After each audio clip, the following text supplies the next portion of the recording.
everyone. My name is Sarah Hammond, and I'm an analyst in HRSA's Division of Grants Policy. Today we will take a look at how to prepare an application for submission to HRSA. We will review the registration process, finding and applying for funding opportunities, and go over some things to remember as you complete the application. The Division of Grants Policy, or DGP, is a division within HRSA's Office of Federal Assistance Management, or O.F.A.M. DGP is a part of the administrative support for your project. We are not program experts, but we work with program offices to create and publish funding opportunity announcements, or FOAs. We also work with program offices to ensure all FOAs are in line with legislation and consistent with government-wide requirements.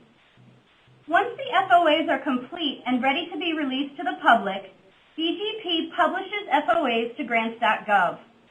In addition, DGP analyzes, develops, and implements HRSA's grants policy and provides technical assistance and consultation to program offices and other O.F.A.M. divisions in the interpretation of laws, regulations, policies, and government-wide requirements that are relative to HRSA's grant and cooperative agreement programs. Today we will review the life cycle of an application, including registration with Grants.gov, how to find opportunities and download an application package, how to navigate an FOA, and how to complete the application package. We will also go over some common forms that might be a part of the application package. We'll review the application process, some common issues with submission, and how you as the applicant can follow up to ensure your application is successfully validated before the deadline. I will also provide you with some external resources to assist you in this process. The first step in the process is to make sure your organization is registered with Grants.gov. Your application will not be processed by HRSA if your organization does not have current registration in all systems, or if your application does not make it through the Grants.gov error checks. Again, applicants who are not registered will not be able to apply for funding and will not be eligible for a deadline extension. To ensure this does not happen to your organization, you should allow plenty of time for registration. HRSA recommends allowing 1 month to complete the registration process. This process is not completed instantly. You cannot complete the registration immediately and begin using the system. It requires several validation steps, potentially multiple staff in your organization, and time to complete before the deadline. To complete the registration process, you will need to obtain a DUNS number with Dun & Bradstreet, register with the System for Award Management, or S.A.M, and finally you will register with Grants.gov. To complete these steps, you will need to provide some organizational information in each system. We'll walk through these steps together. If your organization does not have a DUNS number, you will need to obtain one from Dun & Bradstreet. This can be completed online by visiting the link you see here. After you complete all of the web form information, the DUNS number will be emailed to you. Your organization's name and address, as it appears in your DUNS record, will be used in completing many parts of the registration process. We recommend that you check to make certain that this information is accurate and, most importantly, presented consistently across all parts of the registration process. For example, if your organization's address is posted as 123 First Street in DUNS with the words First and Street spelled out, it cannot be abbreviated in subsequent parts of the process. Please note that it is possible that your organization, particularly if it has more than one physical location, also has more than one DUNS number. If so, be sure to check with your colleagues on the appropriate DUNS number for your HRSA application and use the DUNS accurately and consistently. Once you have received your organization's DUNS number, you will register with the System for Awards Management. It is also important to be aware that, as codified in 2 CFR Part 25, applicants must provide a valid DUNS number at the time of application.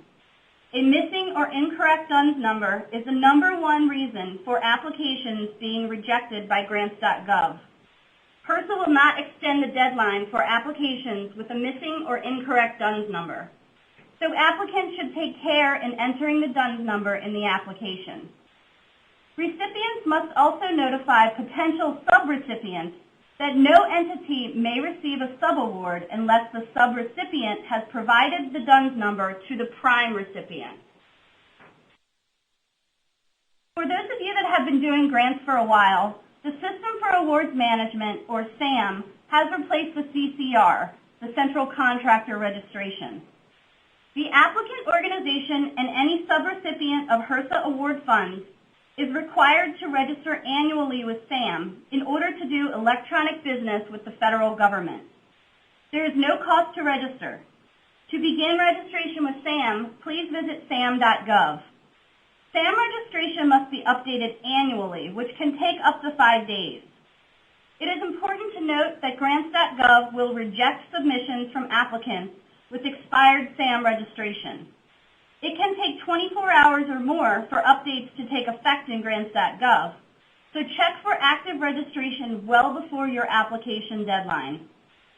I think it's most important for you to know that per 2 CFR Part 25, if the S.A.M registration is not complete or the annual updates have not occurred in a timely manner, you will not be able to apply for funding. S.A.M registration must be maintained with current, accurate information at all times during which an entity has an active award or an application or plan under consideration by HRSA. HRSA is not able to accept an application or make an award if the organization's S.A.M registration is not active. Now this section has a lot of acronyms and words, but this information may be helpful to you. So while you're in S.A.M, you will be asked to designate an e-business point of contact. We call this person the e-biz POC. This person will identify a special password called an MPIN. The MPIN gives the e-biz POC authority to designate which staff member or members from your organization are allowed to submit applications electronically through Grants.gov. In other words, part of the registration is setting up a cross-check within your own organization to designate authorized users. Individuals designated to submit applications are called Authorized Organization Representatives, or AORs. The e-biz POC of the people in these roles protects your organization by preventing fraud and ensuring that only authorized individuals can submit on behalf of your organization. The e-biz POC verifies that the AOR is who they say they are and that they are authorized to act on behalf of your organization. The e-biz POC should look for an email requesting the approval of AORs. If your organization already has an EIN, an employer identification number, this step should take 1 to 3 days. If your organization does not have an EIN, this step could take up to 2 weeks. All information will be verified between the IRS, Dun & Bradstreet, and S.A.M, which is why it's so important that consistent information is presented across all of the systems. The information is verified in 3 places before an application can be submitted to Grants.gov, so that there is a 3-point basis by which we can verify that the organization is who they say they are.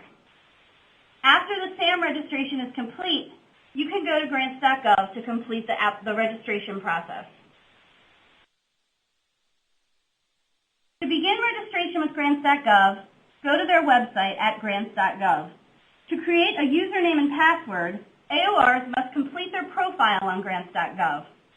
AORs will need to know their organization's DUNS number to complete the process.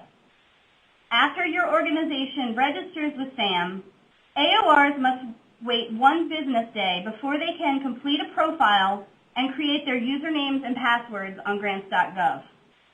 An AOR username and password serves as an electronic signature when submitting a Grants.gov application. So the e-biz point of contact must approve AORs to submit on behalf of the organization. AOR AOR authorization happens as soon as the eBiz POC makes the approval. The eBiz POC will get an email when an AOR registers with Grants.gov. The eBiz POC must then log into Grants.gov and approve the AOR, thereby giving permission to submit applications. When an eBiz POC approves an AOR, Grants.gov will send the AOR a confirmation email. The AOR can also track the status of the approval. Grants.gov registration must be updated annually, and passwords must be updated every 90 days. What I really need you to know is that Dun & Bradstreet, S.A.M, and Grants.gov are not offices within HRSA. We are one of 26 federal agencies that use these government-wide systems. We cannot provide assistance if your points of contact and/or passwords are unidentified or lost. We highly recommend that you record and protect your passwords and keep track of the staff designated as points of contact. HRSA can offer some assistance and resources, but that assistance is very limited, and we are not able to resolve issues immediately before application deadlines. Now that you're registered with Grants.gov, let me show you how to find funding opportunities. Funding opportunities can be found in many places. Grants.gov is the central portal for all federal applications, and all opportunities are listed on the website. The HRSA website will be the easiest to navigate if you know the opportunity is available through HRSA. If you search for opportunities on Grants.gov, you can search by a keyword or you can search by agency. You can select HRSA, but other agencies might also have opportunities available. Nursing, HIV, or health center are examples of keywords that might be used for searching. If you find a particular program you are interested on the HRSA website, click Program Details for a quick summary. If you would like to apply for an opportunity, click on Apply at Grants.gov, and you will be redirected to Grants.gov, where you will find instructions and application kit for the program. You can also register to get email notifications when new opportunities become available. You can click either link on the screen to be taken to the registration page. The link is also provided on the HRSA website at hrsa.gov/grants on the right side of the page. On the Grants.gov homepage, you can select Search Grants to search Grants.gov for open funding opportunities. You will be able to search by keyword, funding opportunity number, CFDA number, agency, or many other parameters. If you know the announcement number of a specific opportunity, this is probably the easiest way to find it.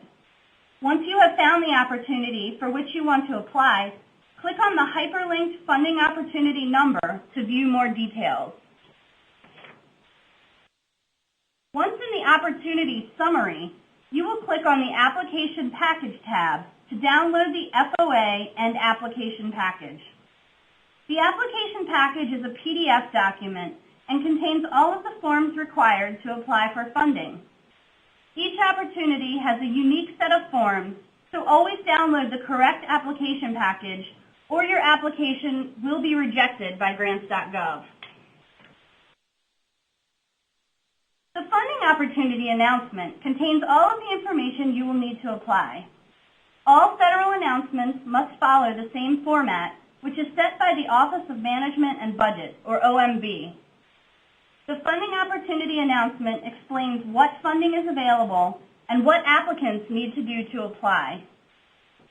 Most importantly to you, as applicants, is that all of the information for your application must be submitted completely before the deadline. Failure to include a piece of information may result in your application being deemed unresponsive, and it may not be considered in the competition. So it's important to read and understand the funding opportunity announcement. Now let's take a look at how they're set up. The cover page of the funding opportunity announcement contains basic overview information in the order listed here. The federal agency name, funding opportunity title, announcement type, whether it's new funding or continuation funding, the funding opportunity number, the catalog of federal domestic assistance, or CFDA number, and any key dates applicants will need to know, such as a letter of intent and application deadlines. After the overview is provided, the funding opportunity announcement must contain the following 8 sections: funding opportunity description, award information, eligibility information, application and submission information, application review information, award administration information, agency contacts, and the last section is other information. The funding opportunity announcement should be reviewed carefully to ensure that your organization is capable of implementing the project and will be able to successfully apply. Now we'll go through each section in a little more detail. Section 1 is the funding opportunity description. This section contains a description of the purpose, goals, objectives, expectations, and priorities of the program. This section also includes the background of the program, including the legislative authority. This section may include key factors that led to the development of the program, indicators of successful projects, and examples of projects that have been funded in the past. Section 2, award information. This section contains information about the award itself. It will list the type of award, whether it's a grant or a cooperative agreement.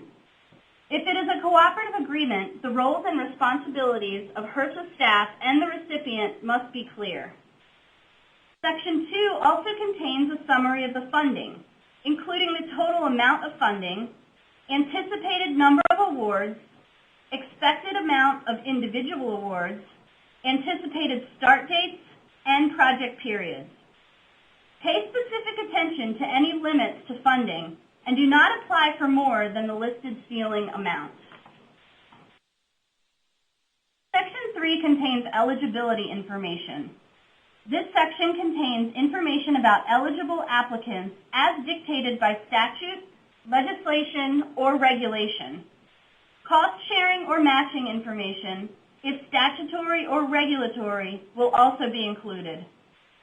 Other eligibility requirements will also be in this section, including maintenance of effort, limit on the number of applications one entity may submit, and eligibility criteria for beneficiaries or program participants.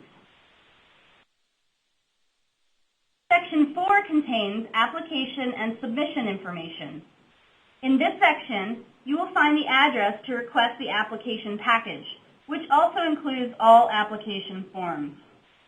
Also included is the content and form on the application submission. All application requirements will be listed here. This section is the meat of your application. There may be 10 items listed for inclusion in a complete application. Please pay attention to this section very closely to ensure you provide a complete application that presents your organization in its best light for the review panel. Submission deadlines are also listed in Section 4 of the announcement, explaining what is considered on time and the consequences of missing a deadline. Letter of intent instructions and deadlines, if applicable, would also be in this section. If intergovernmental review is required under Executive Order 12372, this section will explain how applicants can comply. Any funding restrictions will also be included in this section. They may be statutory, regulatory, or program-specific. Any other submission requirements, including Grants.gov information, how to track an application, and any other relevant requirements would also be included in Section 4. Section 5 contains application review information. Review criteria are evaluative measures. Criteria and sub-criteria will specify the relative percentages and weights on how the application will be evaluated. If there are statutory or regulatory preferences, priorities, or special considerations, this section will address how they will be evaluated and how they will have an effect on the score of the application.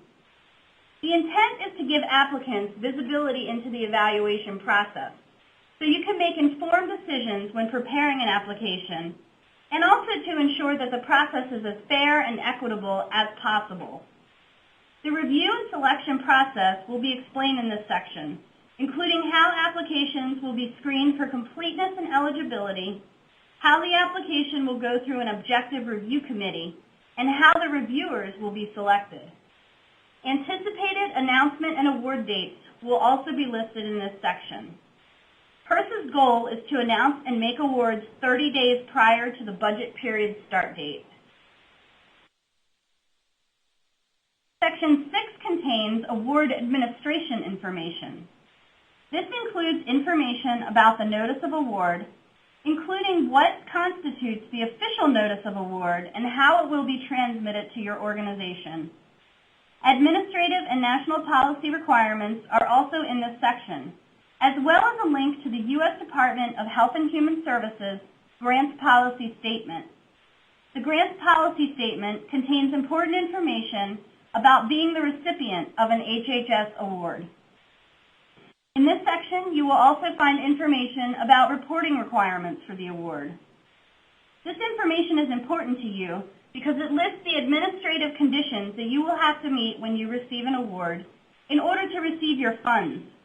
For example, if your program requires quarterly reporting and you fail to meet that requirement, it could affect your ability to receive funds under the award.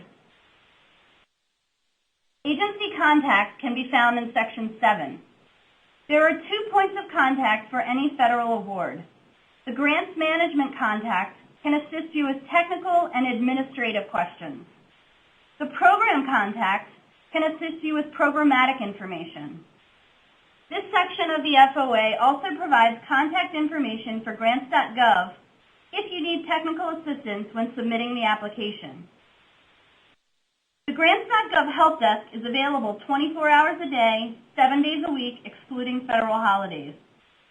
And they're happy to assist you with Grants.gov registration questions, as well as application package and forms questions.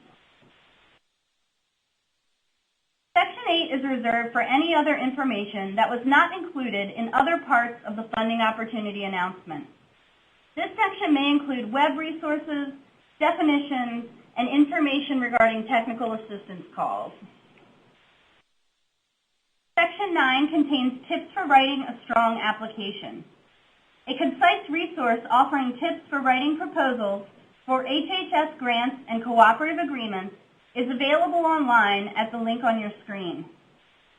In order to create a fair and level playing field, all application information must be contained in the funding opportunity announcement. The FOA gives you all of the information you will need to create and submit an application to HRSA. Use the FOA in conjunction with the application package to apply for HRSA funding. This is a lot of information, and just like we emphasize the need to start your registration process early in order to submit electronically, we encourage you to review the FOA well in advance of the deadline date. Some of these announcements could be 100 pages long, and you will need to allow yourself time to thoroughly review the announcement so that you can present your organization in the best possible light for the review panel. Throughout the FOAs, you will see references to the HRSA application guide. These new guides and corresponding video provide detailed instructions to help you prepare and submit applications through Grants.gov for announcements that use the SF424 non-construction and SF424 research and related application kits. These guides are companion documents to the FOAs and are intended to be the comprehensive source of all general information related to the application preparation and submission process. The guides have a wealth of information on formatting, page limits, HRSA policies, reporting requirements, and frequently asked questions. The guides are linked in every HRSA FOA and are available at the link you see here.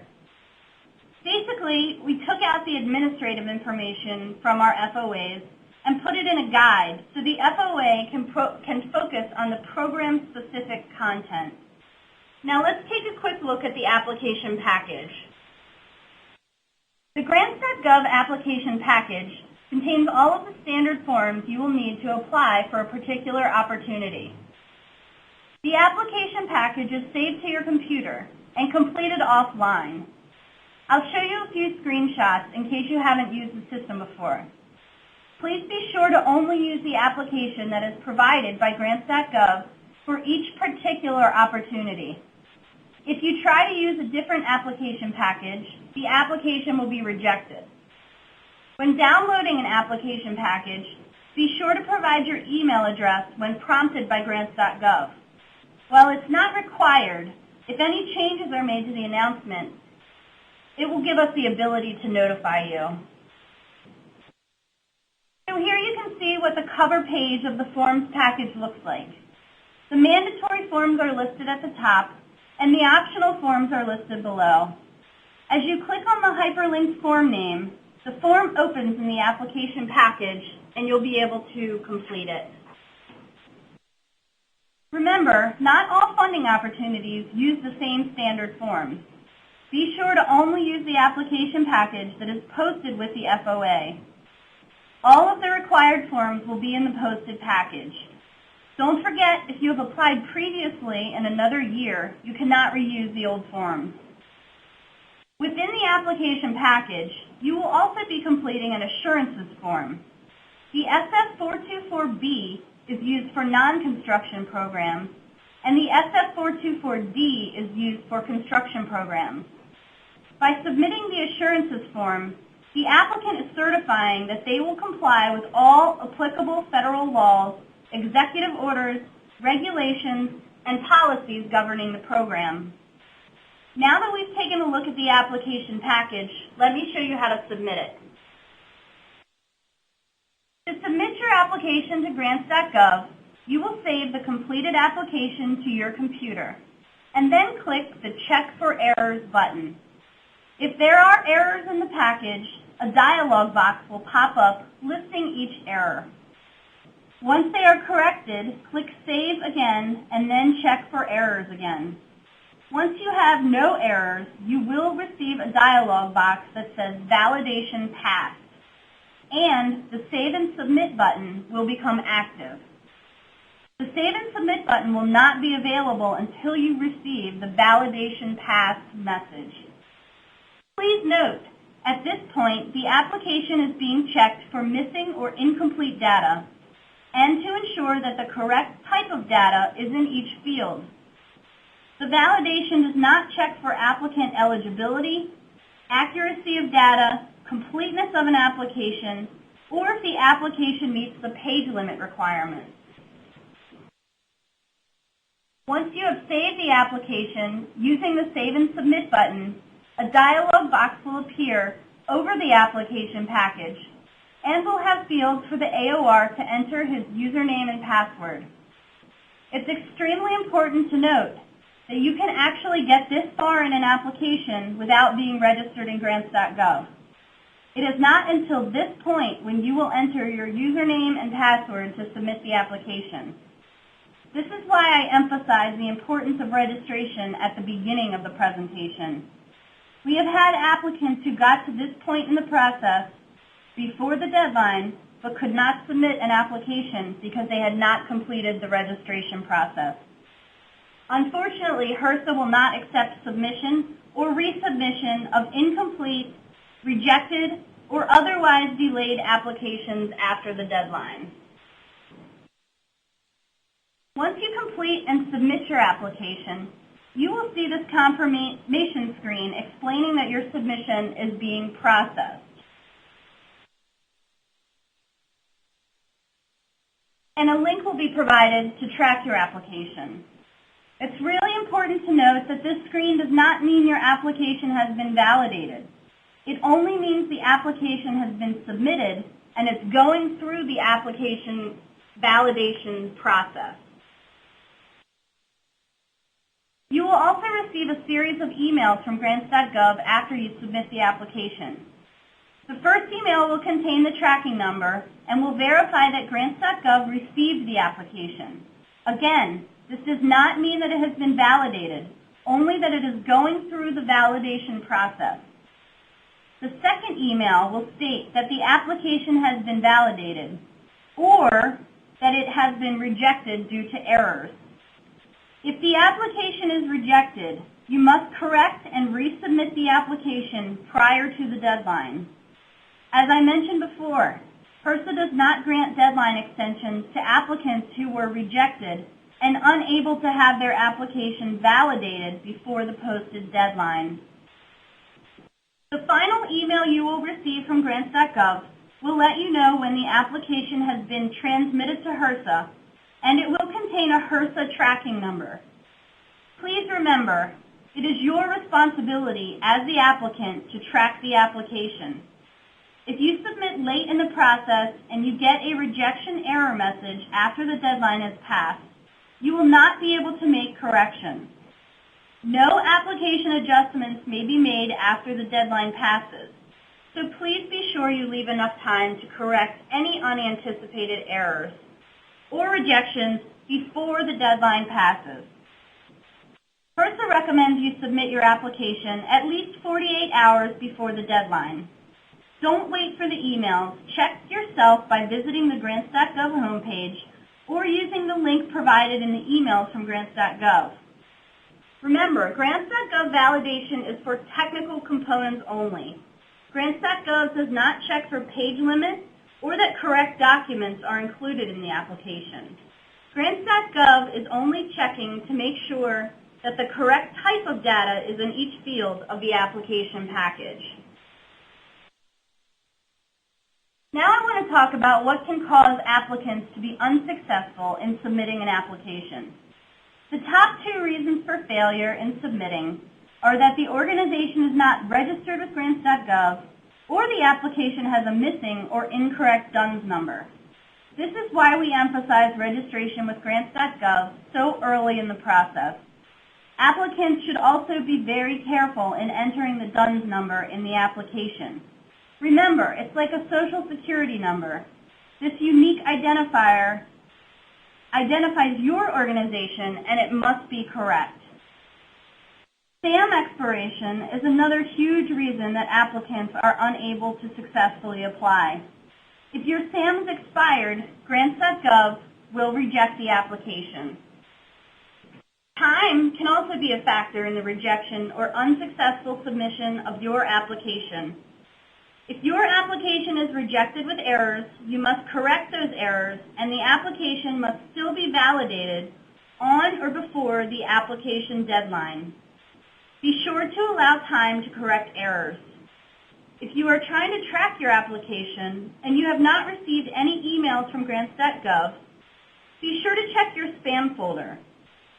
Sometimes the emails from Grants.gov are blocked by your email service. Another mistake applicants make is that the AOR is not approved by the e-business point of contact.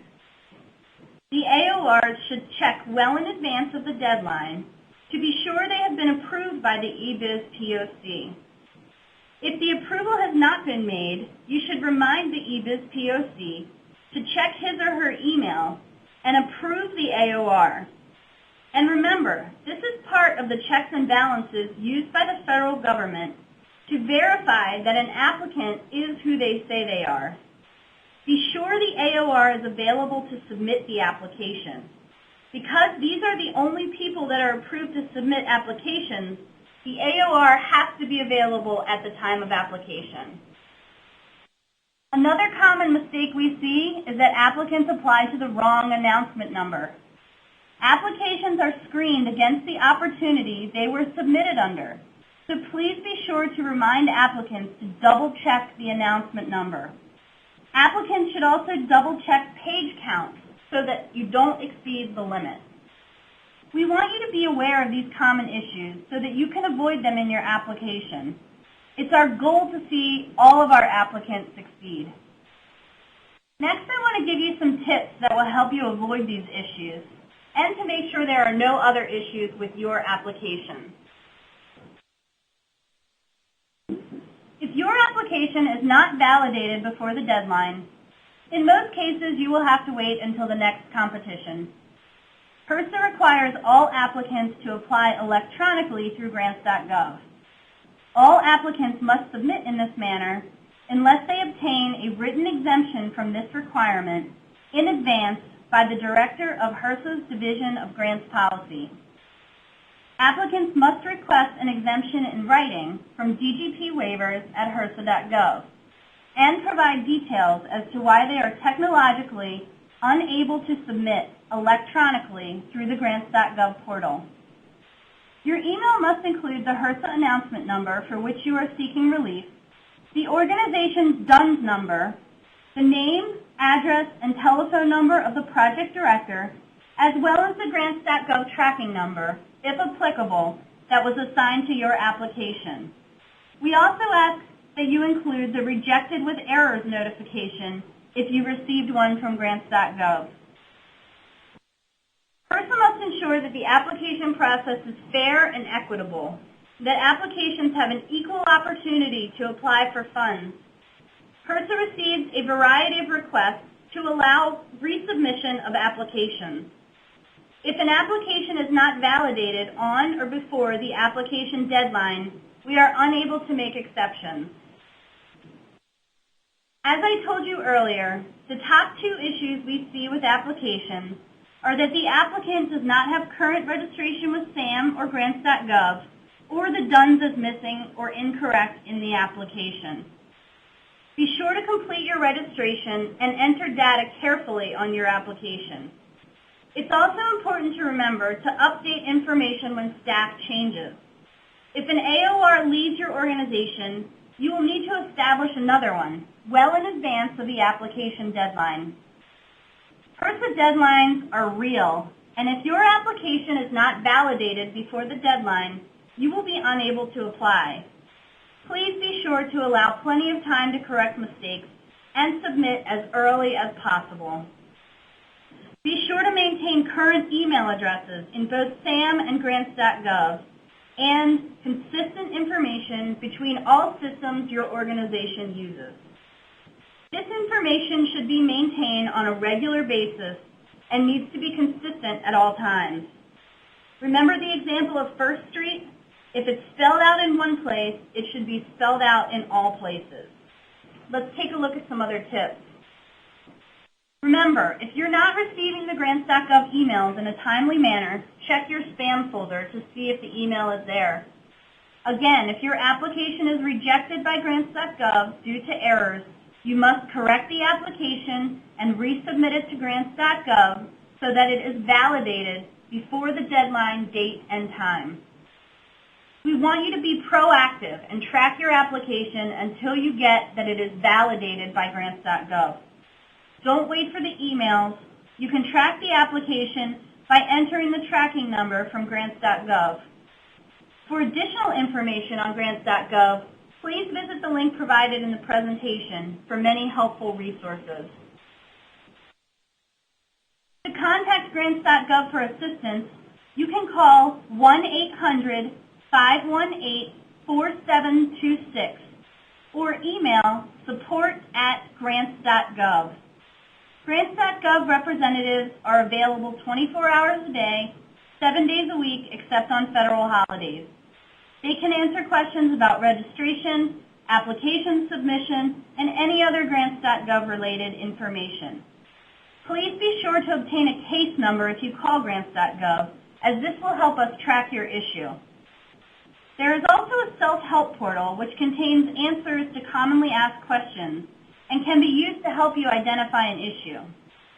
Finally, the applicant resource page on Grants.gov contains a breadth of information, checklists, animated tutorials, and many other resources that will help you successfully submit your application. After the application has been successfully submitted, it will be reviewed by the program office staff to ensure it meets eligibility and completeness requirements. HRSA staff will also make sure the application does not exceed the page limit. If the application meets all requirements, it will go to the Division of Independent Review to be reviewed by a panel of experts. The time for the application review process to notification award varies by program, number of applicants, and availability of funding. Anticipated project start dates are listed in the FOA, and notification would always be prior to that date. In addition, HRSA has designed a new technical assistance web page. This page is a one-stop shop that provides an array of useful information and resources. Please visit this page often, as HRSA will be adding new content as it becomes available. I've added my contact information in case you have any questions we don't get to today. We've also included an evaluation so you can let us know how we're doing and what we can do in future presentations. Please take a moment to complete the form when you're done. We really appreciate your feedback. Now it's time to open for questions, but first let's hear from the operator. All right, to ask a question, please call in to 1-800-619-0297 with the passcode of HRSA. To enter the question queue, press *1. Please mute your speakers before asking a question, or you may send emails using your email icon on this module located to the right of your screen, or use the Submit a Question under Resources. Thank you. Our first question is, how can I check if my SAM is up to date? So the easiest way to check and see is to just go to the S.A.M.gov website, and all you have to do is enter your DUNS number, and the expiration date will appear. The next question is, what is the fastest way to download the application package and funding opportunity announcement? So if it's definitely a HRSA announcement, I think that the easiest way to do that would be to go to the HRSA website on our grants page, because it's very accessible there and they're listed really easily. You can also go to Grants.gov and click on the Apply for Grants tab, and there you just enter the funding opportunity number, and a link will appear where you can download the FOA and the application package. Our next question is, how do I sign up to receive email notifications for new grant postings from Grants.gov? So on the newly designed Grants.gov page, you click on the Manage Subscriptions link, and there's a whole lot of checkboxes there where you can basically select the different types of criteria of the emails you want to get. So you can set up specific searches for HRSA or for keywords, and you'll get emails as often as you request them. Our next question is, do I need to be registered to see what funding is available on Grants.gov? No, you don't. You definitely don't need to be registered to see the funding, only to submit your application. You can search for whatever you want to on Grants.gov without being registered. Just don't forget to keep your registration active so that you can submit the application if you want to. Our next question is, when resubmitting an application after correcting errors, do you have to select resubmission opposed to new submission? No, that's a really good question. If you're just correcting errors, you hit new submission. For some of our grant programs, you may be able to resubmit a previous application from a previous competition. You don't want to use the same package, but if it's the same application with the same narrative and the same budget, there are times when a resubmission is allowed. Our next question is, why does Grants.gov reject applications from organizations with expired SAM registration? Well, Grants.gov is getting more and more tied in to S.A.M, and S.A.M is actually becoming more and more tied into a lot of federal systems. So because of the requirement in 2 CFR Part 25, everybody has to have active S.A.M registration to submit an application or to have an award. So Grants.gov is just one more place where they do a cross-check so that they make sure you actually meet that requirement. Our next question is, why is HRSA so strict about application deadlines? This is a great question, too, and we get it all the time. We really want to strive to make sure that all of our applicants have an equal chance to apply. So if we let one person slide on the deadline, it's really unfair to not let everyone else slide. So we set a date, and that's the deadline, and we don't really deviate from that. Our next question is, if my application does not meet all the requirements and does not make the Division of Independent Review, will I see the notification? You will get notices from HRSA to sort of let you know if your application has been screened out. You can also visit the HRSA website on the grants page, and there's a new application tracker widget. And the application tracker is really cool. You put in, I believe it's your funding opportunity number, your DUNS number, and a tracking number. And it'll tell you exactly where your application is in the HRSA process. So once it's over into the HRSA and out of Grants.gov, we have another little widget that sort of tells you exactly where your application is. Our next question is, how can I be sure I am within the page limit? So for the page limit, we definitely recommend printing your application before you submit it. Another tip that we like to give, if you can, is to convert your attachments to a PDF file because they're sort of locked in. We see a lot of Excel files that haven't been correctly formatted for printing, and so if your Excel page prints out onto 6 pages, we count 6 pages. Whereas if you were to convert to a PDF, you could tell exactly how many pages that is. So that's one of the tips we give, especially with Excel. But if you print it out, just count all, and basically the only thing that doesn't count toward the page limit are the standard forms in the application package. So everything else basically counts unless for some reason your FOA states differently. Our next question is, what happens after the application is successfully submitted and validated through Grants.gov? So once it's validated through Grants.gov, it gets pulled over into our HRSA system, assigned a HRSA tracking number, and that's when you can use that application widget to sort of see where it is. It goes through a completeness and eligibility review, it's screened for page limits, and then it's referred to a review panel for an independent review. Our next question is, what file types does HRSA accept? All of the file types that we accept are listed in our application guide, and if you really should review that if you're planning on submitting something that isn't a standard kind of file. We accept Word documents, we accept rich text format, we accept WordPerfect, PDF, Excel, and Visio. So if you're submitting on something that's not that, check the guide because if we can't open it, we can't attach it to your application. Our next question is there any font restrictions on HRSA applications? We are not completely strict about this. Again, it's listed in our application guide. We want you to use an easily readable font. Text and tables have to use a 12-point font. Your charts, graphs, footnotes can be no less than a 10-point font. We ask that your margins are at least 1 inch on all sides. The text should be left aligned. And all of this is listed in the application guide. Our next question is, does HRSA have anything that will help me with all of my HRSA applications?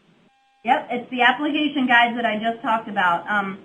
There are a few of our funding opportunities that use a different version of those guides, but each particular FOA will have a link in it to let you know if there are any nuances to your particular FOA. But the standard 424 and the 424 R&R guides are really the companion document for most of our FOAs. So the link is provided, I would say, at least 20 times in every single FOA. So you really want to review that information because it applies to all of our grants. So it's a good sort of overview of HRSA funding.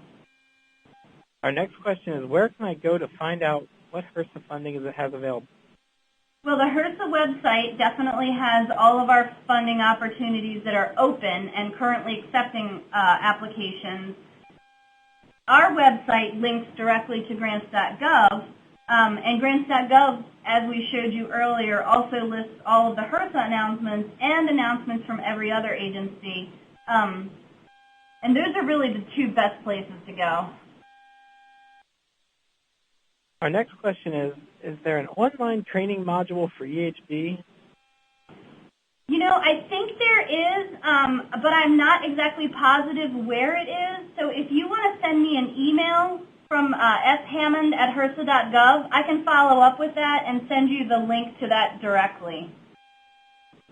Our next question is, who do I contact if I'm having trouble with my application?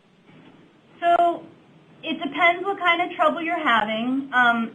If it's a programmatic sort of question, you know, if something's allowable or if this is the right kind of project, you want to go to the program officer. All of the contacts listed in the FOA are in that one section. Grants.gov is probably your first place to go if you're having technical questions. And like I said earlier, make sure you get a case number. That will allow us to track the issue and they can give us some more background on what you were actually experiencing. And then for like a fiscal or budgetary question, you would talk to the grants management specialist. Our next question is, will AORs receive a reminder notification of when updates for their annual registration is due? Yes, you do get a reminder. You probably get more than one reminder, and I can't remember off the top of my head exactly how many you get, but I know you get at least one. As far as the annual updates for an AOR or for your Grants.gov registration or for S.A.M, one tip that I like to give to people is to maybe set up like quarterly in your calendar to just go in and check. It doesn't hurt to check more often than less often. So, you know, maybe it's an appointment in your calendar that says check S.A.M, check Grants.gov, check AOR, and just log in and see when all of it expires so that you don't get caught off guard. Our next question is, why does HRSA recommend submitting an application early?